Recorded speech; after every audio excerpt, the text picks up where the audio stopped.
If you were to ask anyone what the prominent genre of anime was in the past few years, I bet you'll get a number of isekai answers. The thing was everywhere, and I mean everywhere, right around the tail end of the last decade. From what I can see though, the train has slowed down, if just by the tiniest bit in the past couple of years. While the forgettable seasonal still existed, the genre continued to churn out banger after banger, and today's list will be featuring 10 of my favourite action isekai to first come out over the span of the past 3 years. Kicking things off is Combatants Will Be Dispatched.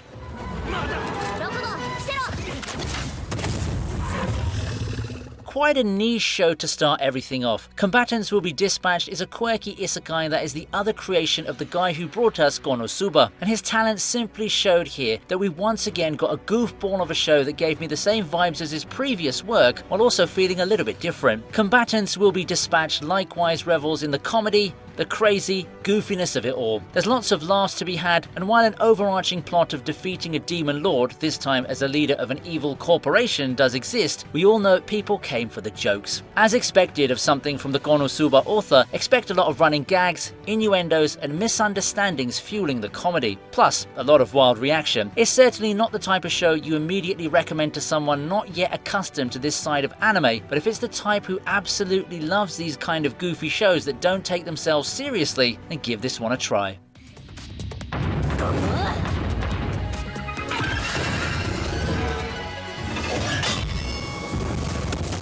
To continue our trek into the world of 2020's isekai, we proceed to Skeleton Knight in Another World.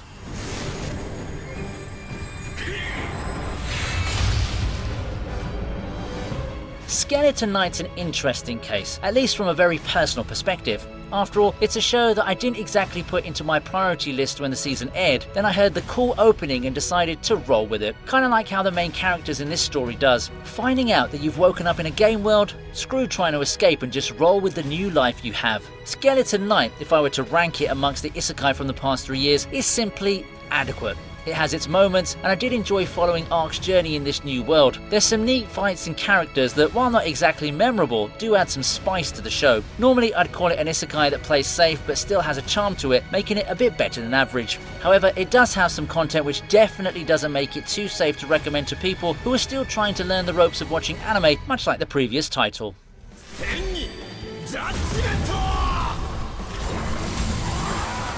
Before we continue this video, have you ever thought how awesome it would be to live and fight in the world of one of your favourite anime? Well, look no further, because we're here to introduce to you Code Geass, Lelouch of the Rebellion Lost Stories. It's a live 2D video game that brings the world of Code Geass to you. Code Geass, Lelouch of the Rebellion Lost Stories perfectly captures the complex world of the original series. We all know what happened because we followed Lelouch every step of the way, but the game offers a fresh and completely different route on how the story of Code Geass is told. Instead of following Lelouch, we get to see the unique POV as the protagonist. However, we don't have only new characters, but we have the entire cast of the series along with their original voice actors as well, so you know the dub has the best quality. And it doesn't stop there either. The graphics and art follow the original Code Geass style, immersing you more into the series world. The gameplay mechanics made me think about every move I'll take, so it's perfect for people who love strategy games. And best of all, the 3D animated mechs and the combat effects were some of the most eye-catching I've seen in any given anime. Download Code Geass, Lelouch of the Rebellion Lost Stories now using my link, and you might even see the swimsuit version of the game in the future. Also, comment down below which is your favourite character in the game. Now back to the video. How a realist hero rebuilt the kingdom is at number 8.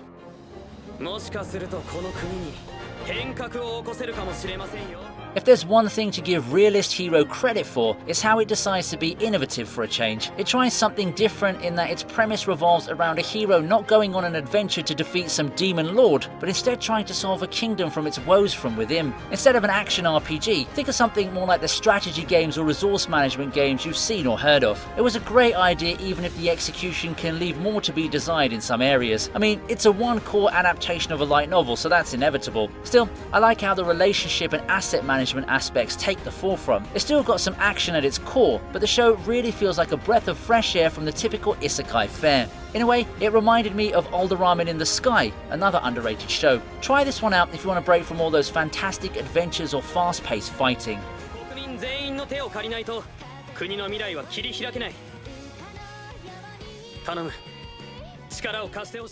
Next up is the relative newcomer Dead Mount Deathplay.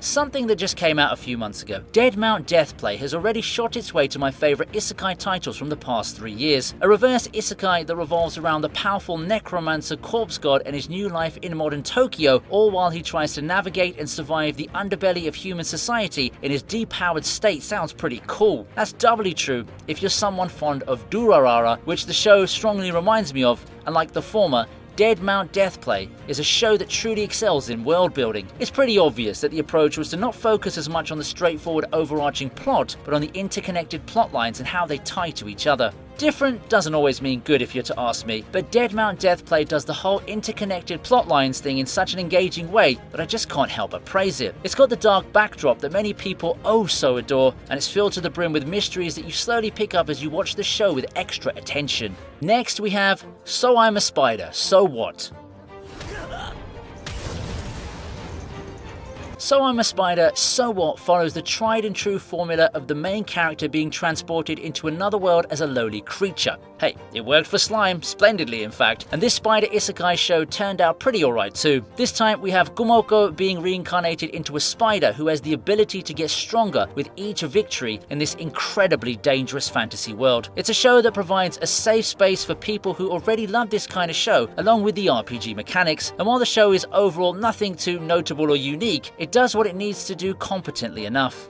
Now, to address the elephant in the room, the show is rendered with CG, and that might put some people off. I do think that it's not too bad even if things can get clunky at times. I still feel that the show has a lot of good points that allow it to shine in spite of the troubles it may face, pretty reminiscent of our plucky protagonist, I have to say.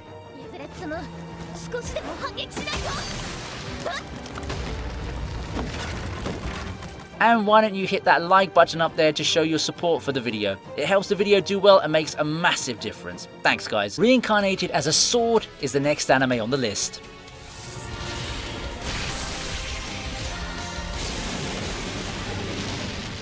How about taking it a step further from being reincarnated as a spider? How about becoming a sentient sword, the very sword that may be the key to Catgirl Fran's fight for freedom and a rise to the top? Reincarnated as a Sword is one of the better isekai titles in the past few years in my opinion. It's not as much of a complete package or as standout as some of the other titles we'll be getting later on the list. It's easy for a show like this to get lost in the shuffle of the busy seasonal cycle with a plot that's not exactly unique or lacking the controversy to keep people talking.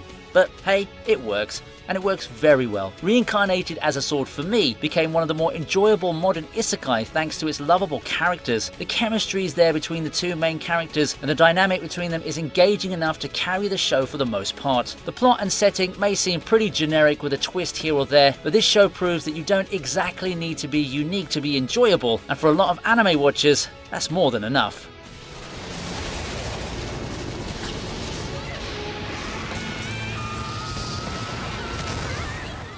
Now we're at the doorstep of the top 3, and our last entry before top 3 is Tsukimichi.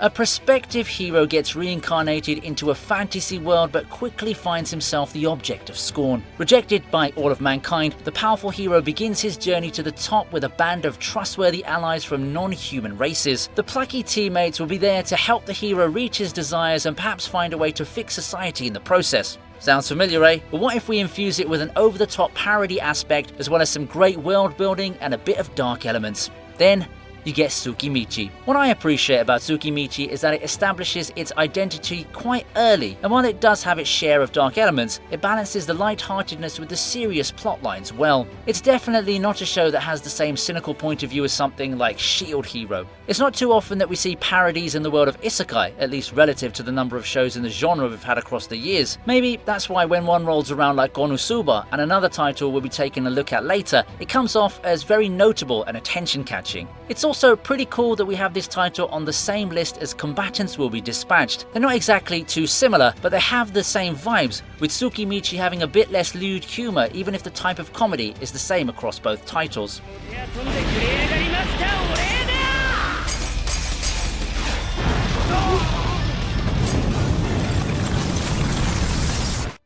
but it's time to temporarily leave the world of light-hearted parody because the rank 3 title is no laughing matter. It's World's Finest Assassin.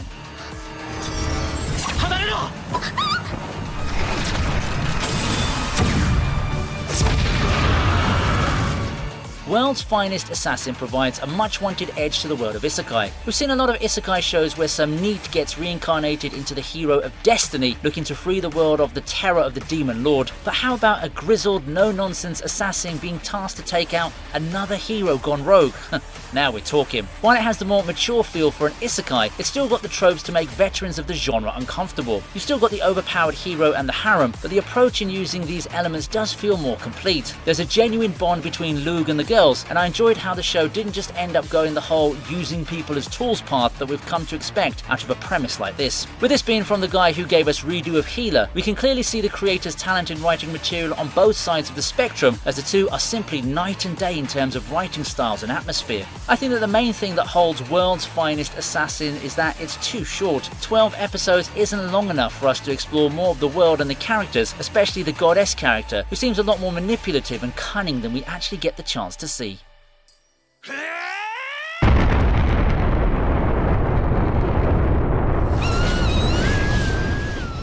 For our second placer, it's time for Eminence in Shadow.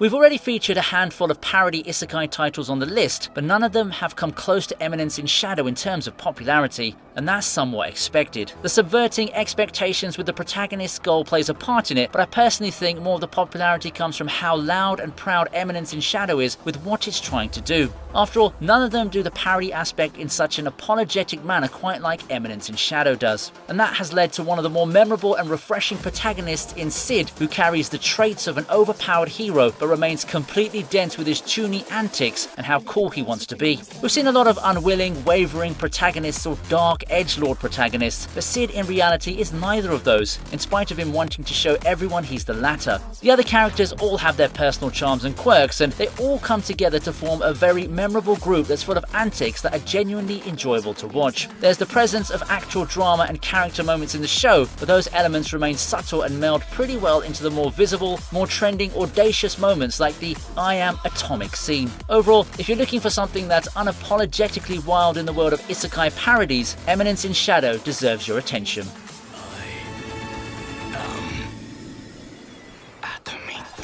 Finishing up the list is none other than Mushoku Tensei.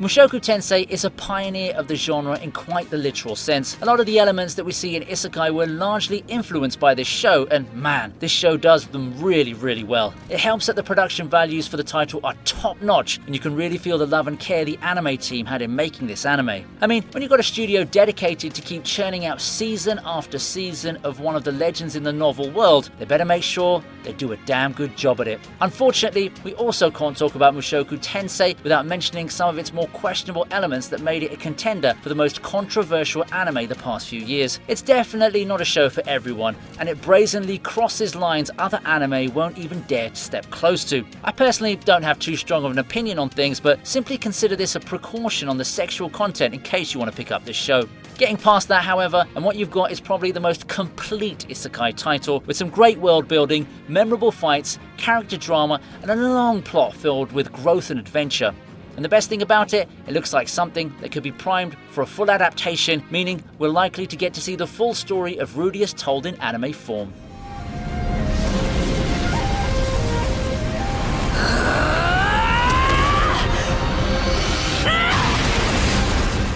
That pretty much makes up my list of my best action isekai anime from the past 3 years. What does yours look like? Make sure to give your favourites a shout out in the comments section and tell everyone about them. Thanks for watching, and I hope that I managed to either feature your favourite action isekai or got you something new to watch. Have a good day, and I'll see you next time.